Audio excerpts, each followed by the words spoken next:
ስላጫሉ ቢዘፍንም ባይዘፍንም አጫሉ ጀግና ነው። በኔና በአንተ ልብ ውስጥ አይደለም እኮ አጫሉ ጀግና ነው። በኔና በአንተ ልብ ውስጥ አይደለም እኮ በ60 ሚሊዮን ኦሮሞ ልብ ውስጥ ንጉስ እንደሆነ የሚቀጥል ሰው። ኢትዮጵያ ውስጥ ያለ ማንም አርቲስት ሞቶ በአጫሉ ልክ የተከበረ የለም።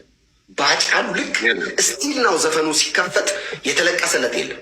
ለዚህ ነው ጀግና የምንለው እና እንደዚህ እድር ለቃሚ አተላደፊና ነጠላ ቋጭ የሆኑ የአልጋ ስር ታጋዮችና የቆመ ቀር የበቅሎ ፖለቲካ አራማጆች በቅሎ ታውቃለህ አትወልድም እና የበቅሎ ፖለቲካ አራማጆች እና የአሜሪካ መንግስት በሚሰጣቸው አንድ ሳህን ምግብ ራሳቸውን ያደራጁና የአሜሪካ መንግስት የጭን ገረድ ይቅርታ ይህን ስላልኩ የአሜሪካ መንግስት የጭን ገረድ ፓስፖርታቸውን እንኳን በኢትዮጵያ ያልቀየሩ ግን ኢትዮጵያዊንን የሚሉ በአፍ አተላዎች አጫሉን ቢናገሩ ባይናገሩ የአጫሉ ክብር አይቀንስም አይጨምርም። አጫሉ ሁሌም በኦሮሞ ልብ ውስጥ እንደጨመረ የሚደርሰው ከሰኞ እስከ ዓርብ አጫሉ ባይዞ አለ። ሰኞ ብጠይቅ ኦሮሞ አጫሉን ይወዳል፣ ማክሰኞም ኦሮሞ ይወዳል፣ ሐሙስ፣ ዓርብ፣ ቅዳሜ፣ እሁድም ኦሮሞ ይወዳል። እኔ ባልወደው ኦሮሞ ይወደዋል። አይ አንተ ባትወደው ኦሮሞ ይወደዋል። ያንተን መውደድ አይፈልግም ኦሮሞ። አጫሉ እንድትወደው አያስገድድም። አትወደዱ፣ ኦሮሞ ይወደዋል። አለቅ ባይዘው እኔ አሁን አጫሉ ስለወደድ ኦሮሞ ለኦሮሞ ህዝብ የተለየ ነገር አላረኩም። ባይዘ ኦሮሞ አስቀድሞ ይወደዋል አጫሉ። እኔ በወደው ባልወደው የተወደደ ሰው ነው። ብዙ ሰዎች ያልተረዱት ነገር አንዳንድ ጊዜ እንዳልክ ለኦሮሞ ታሽቃብጣለህ። እኔ ባሽቀብጥ ባላሽቀብጥ ይሄ እኮ 60 ሚሊዮን ህዝብ ሲጀመር አሽቃባጭ ይፈልጋል። ጀዋርን ያለበት ህዝብ በቀለ ገርባ አለለት እኮ መራራ ጉዲና ያለ አብይ አህመድ አለ ሽመልስ። እኔ አሁን ስለ ኦሮሞ አወራው አላወራው ኦሮሞ ላይ እጨምራለሁ ወይስ እቀንሳለሁ? ምንድን ነኝ እኔ? ይህን ህዝብ እንዲሁ እወደዋለሁ። ለምን ኦሮሞ ይወደኛል፣ በቃ ያከብረኛል። ለዛ እኮ ነው ይህን ይዤ የመጣሁት። አይ ይሄኛውን አውልቀው አላለም ኦሮሞ።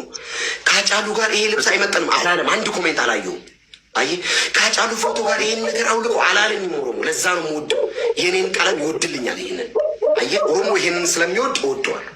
በቃ የሚወድህን ትወዳለህ፣ የሚያከብርህን ታከብራለህ። አለቅ ግርማ ያምቶ ለዛ ነው እንደዚህ ፍቅር ለመስጠት ቀብድ የሚጠይቅ ህዝብ ጋራ እኛ ማች አይደለንም አባቴ።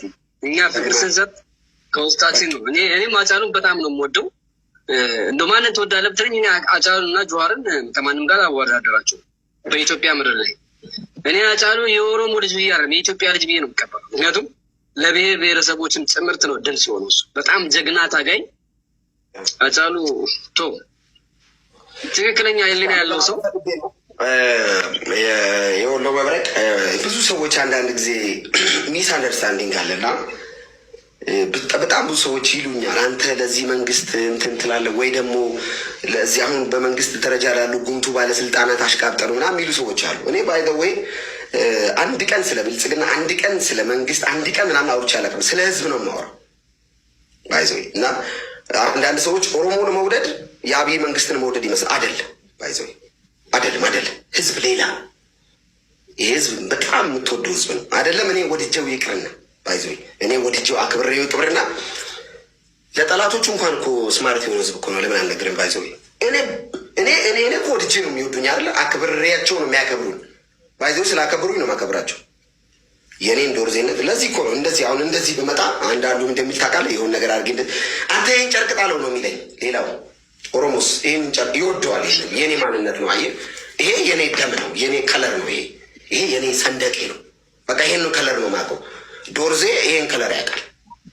ይሄን የሸመነው ዶርዜ ነው። ባይዘ ዶርዜ እያንዳንዱ ኢትዮጵያዊ ቤት ውስጥ ለምን ሸማኔ ነው። አንዳንድ ሰው እኔን አናሳ ዶርዜ ምናምን ይለኛል። አናሳ እያለ ዶርዜ የሸመነውን ልብስ ልኮ ለብሷል። ዶርዜ ሸምነው ለብሰ እንዴት ዶርዜን አናሳ ትላለህ? አይሆንም እኮ ልብሱን እየለበስክ ትንቀዋለህ።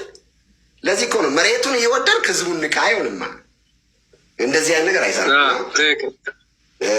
ገርማ ሙቶላ በቃ እኔ ደስ ብሎኛል ዛሬ። ልቀቅብን እስኪ አፄ ልቀቅብን እንስማ። አጫሉ ገብተዋል አለኝ። አይ አልገባም አልኩት። ያው ኖርማሊ ነው ይሄ ኖርማሊ ነው። ሌላ ጊዜም ወይ ስልኩን ቢሲል እሱ ወይ ለልጆቹ ጊዜ መስጠት ሲፈልግ ቤት ሲገባ ስልኩን ያጠፋል። እና እንግዲህ እንደዚህ በቤተሰብ ዙሪያ ያለ ሰው በእኔ ስልክ ወይ በባለቤቱ ስልክ ነው የሚያገኘው። እንደሌላ ጊዜ ነው ብዬ ስላሰብኩት ገባም ሲለኝ አልገባም አልኩት። ለካ እንግዲህ እኔ ጋር የደወለልኝ ያቺ ልጅ አብራ የተገኘችው ልጅ አጫሉ ላይ ተተኩሶበታል ብላ ከነገረችው በኋላ ማመን ስላልፈለገ ነው ወደ ክሮስ ቼክ ያደረገው። እዛ በኋላ ምንም አላለኝም። እሺ በቃ ቻው ብሎ ዘግቶት ዝም አለኝ። ከዛ እሱ ከደወለልኝ ሰዓት በኋላ የሆነ የሚጫንሽ ነገር አለ አይደል? አዎ። እንደዛ አይነት ነገር ሲሰማኝ መኝታ ቤት ገብቼ ተኛው። ከዛ በኋላ ተኝቼ የሆነ ሰዓት ናት ደቂቃ ምናምን 3 ሰዓት ከ10 ከ5 አካባቢ ተኝቼ የምሰማ የጩኸት ድምጽ እየሰማሁ ነውና የባለቤቱ እህት አለች እኛ ጋር። እሺ ዛም በመኝታ ቤቴን አንኳኩታ ተነስ አባቢቲ ከሰው ጋር ተጣልተዋል አለች። ምንድነው ምናምን ስላት ተነስና ሂድ ምናምን ነገር ዛው ከመኝታ ቤት ተነስቼ መኪና አስነስቼ ወጣሁ። መኪና አስነስቼ ከግቢ ስወጣ ባለቤቱ የውጭ በር ላይ የግቢ የውጭ በር ላይ ቆማ ታለቅሳለች።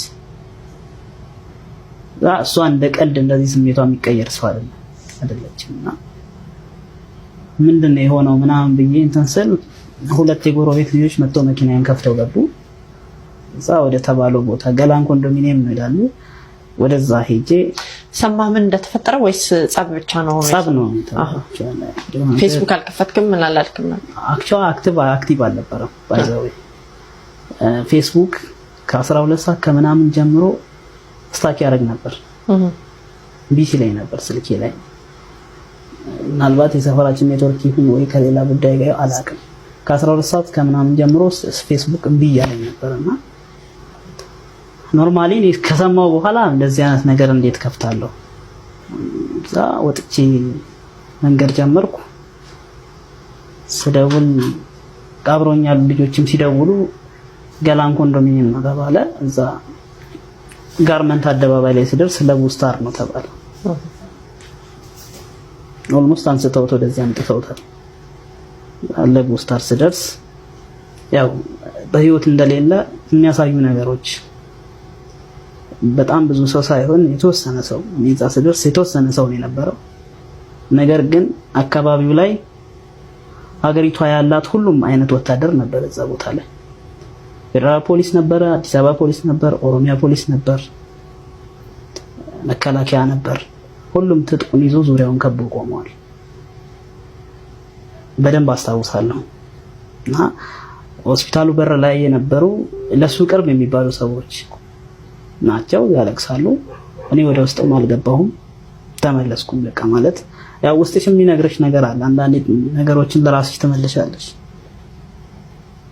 ከዛ እንግዲህ በረንዳ ላይ ምን እንደተፈጠረ ንገረኝ፣ ቦታው ላይ ደረስከው አንተ ነህ፣ ምን ብሎሃል ምናምን ስለው ተወኝ በዚህ ሰዓት ምን እናገራለሁ ብሎ ያው እሱም ሀዘን ላይ ነበር፣ እያለቀሰ ነበር። ትቼው ሄድኩኝ። ከዛ እኔ ባለቤቱ ግዴታ መምጣት ስላለባት ወደ ቤት ተመለስኩ። እሺ ወደ ቤት ተመለስኩ። የነዳይ አዎ እሺ ወደ ቤት ተመልሼ እሷን አምጥቼ አብረን ገብተን አየን። እዛው ለቡስታር ምንም አይነት ሰውነቱ ላይ ምንም አይነት ነገር የለም። ምንም ይሄ ተጎዳ የተገላታ ነገር ምንም አይነት ነገር የለም። እዚች ጋር ብቻ የደም ምልክት አለ እና ከዚህ በላይ ቲሸርቱን አውልቀውታል። ከዛ ሄጄ መኪናውን ሳይ ቲሸርቱ የለበሰው ቲሸርት የመኪናው በድራይቨር በኩል የመኪናው ኪስ ውስጥ ተከቷል። ቲሸርቱ ደም አልነካውም። በጥይት ተመታ ተባለ፣ ጥይት አልበሳውም። ቲሸርቱ በስትራይፕ ነጭ ቲሸርት በስትራይፕ ያለበት ቲሸርት ነው። እና ጫሉ ገብቷል አለኝ። አይ አልገባም አልኩት።